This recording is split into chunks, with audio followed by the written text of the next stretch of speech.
देश 1947 के बाद आज़ाद हुआ और देश के अंदर लोकतांत्रिक व्यवस्था को अपनाएगा। एक संविधान है जिसको पूरे हिंदुस्तान के नागरिकों के लिए मानना बहुत जरूरी है। ये एक कानून का बहुत बड़ा पुलिंदा है जिसमें हर वर्ग को आगे बढ़ने के अवसर दिए हैं, यानी बराबरी और समानता का दर्जा प्रत्येक जाति धर्म कौम को दिया गया है। लेकिन हिंदुस्तान के अंदर जिस प्रकार 2014 के बाद कुछ ऐसे आतंकवादी, ऐसे फर्जी के सनातनी, ऐसे गुंडे, लफंगे, दंगाई लोगों की एक फौज तैयार हो चुकी है जिन्हें अंधभक्त भी कहा जाता है, तो ऐसे आतंकवादियों के विरुद्ध कोई कार्रवाई नहीं होती और कहीं ना कहीं इनको शरण देने वाले भी केंद्र के अंदर बड़े बड़े पदों पर बैठे हैं, पार्टियों के अंदर हैं, जो रोज रोज मुसलमानों के विरुद्ध जहर उगलते हैं और इतनी गंदी बातें करते हैं, बकवास बोलते हैं और सरेआम मुसलमान कौम को निशाने पर लिया जाता है और अभद्र टिप्पणियां की जाती हैं, उनको मॉब लिंचिंग की घटनाओं द्वारा जान ले ली जाती है। तो इस प्रकार की ये घटनाएं आम हो चुकी हैं, लेकिन जो कानून है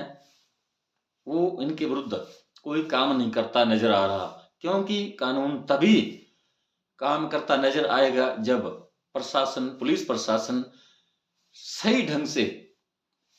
एक्शन ले, कार्रवाई करे इन गुंडों के विरुद्ध। तो ऐसी ही घटना एक जम्मू कश्मीर से भी सामने आई है। यहाँ दोस्तों जम्मू के अंदर यानी कटरा के अंदर माता वैष्णो देवी मेडिकल कॉलेज की मान्यता रद्द कर दी गई है और इसके पीछे कारण दोस्तों 50 जो यहाँ भर्तियां होनी थी उसमें नीट की परीक्षा के अंदर 42 लोग जो है वो पास हुए, जो और ये 42 लोग मुस्लिम थे और इसलिए जो हिंदू सनातनी अपने आप को तथाकथित सनातनी और हिंदुत्व का एजेंडा चलाने वाले ये फर्जी सनातनी और यहाँ माँ वैष्णो देवी संघर्ष समिति ने मिलकर एक आंदोलन खड़ा कर दिया और ये इसलिए क्योंकि ये 50 में से 42 लोग मुस्लिम छात्र ही पास हुए थे और जिनका यहाँ इस मेडिकल कॉलेज के अंदर दाखिला हुआ, प्रवेश हुआ और इसी बात को लेकर इन जो नफरती चिंटू हैं, ये आतंकवादी हैं, जो आधुनिक प्रकार के ये आतंकवादी, इन्होंने आंदोलन खड़ा कर दिया और उसकी सरकार भी जो है भाजपा की सरकार भी कहीं ना कहीं उनके आगे घुटने टेकते नजर आ रही है, क्योंकि इसकी मान्यता रद्द कर दी गई है और इसमें जो बेतुकी बातें जो है वो दलीलें दी गई हैं कि यहाँ भेदभाव किया गया,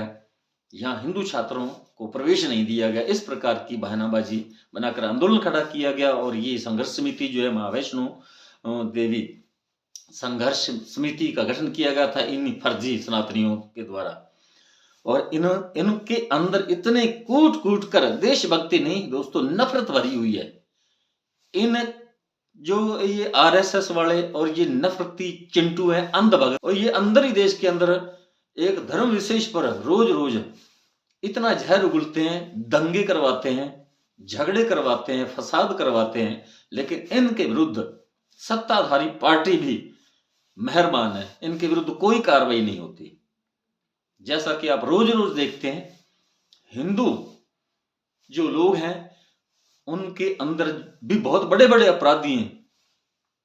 उनको जेल वो रिहा हो जाते हैं, उन्हें बेल मिल जाती है, उन्हें पैरोल मिल जाती है, फरलों पे वो छूट जाते हैं। लेकिन जो निर्दोष मुस्लिम लोग हैं, सरजिल इमाम जैसे, उनको 5-5 साल तक जेल के अंदर बिना मुकदमा चलाए ही बंद रखा जाता है। दिल्ली की सबसे बड़ी तिहाड़ जेल के अंदर रखा जाता है, जबकि वो अभी तक अंडर ट्रायल है, उनकी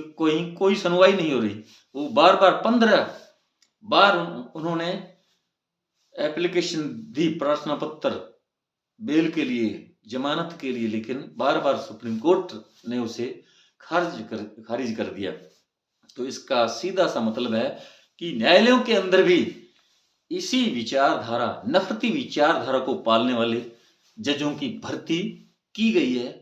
और ये पिछले दरवाजे से इसी प्रकार की ये विचारधारा को आगे बढ़ाया जा रहा है। तो साथियों, इस वीडियो के अंदर देखें किस प्रकार जब मान्यता रद्द हो जाती इस माता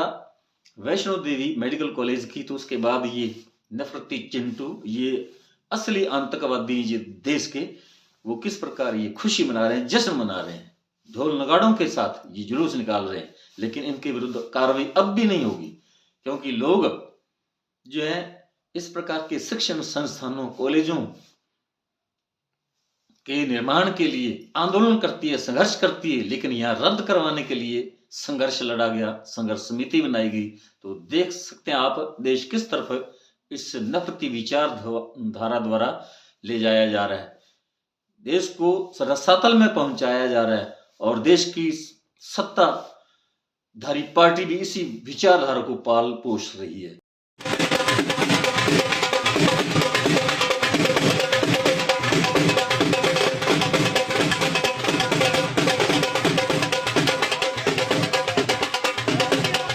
तो साथ ही हमारा ये वीडियो आपको कैसा लगा कमेंट बॉक्स में जरूर लिखकर बताइएगा। यदि आपने अभी तक हमारे hit fit news TV channel को सब्सक्राइब नहीं किया तो प्लीज सब्सक्राइब कर लें। यदि आपने हमारे फेसबुक पेज हरनाम सिंह बड़वाल को फॉलो नहीं किया तो कर लें। आपका बहुत बहुत शुक्रिया, धन्यवाद, राम राम, सत श्री अकाल।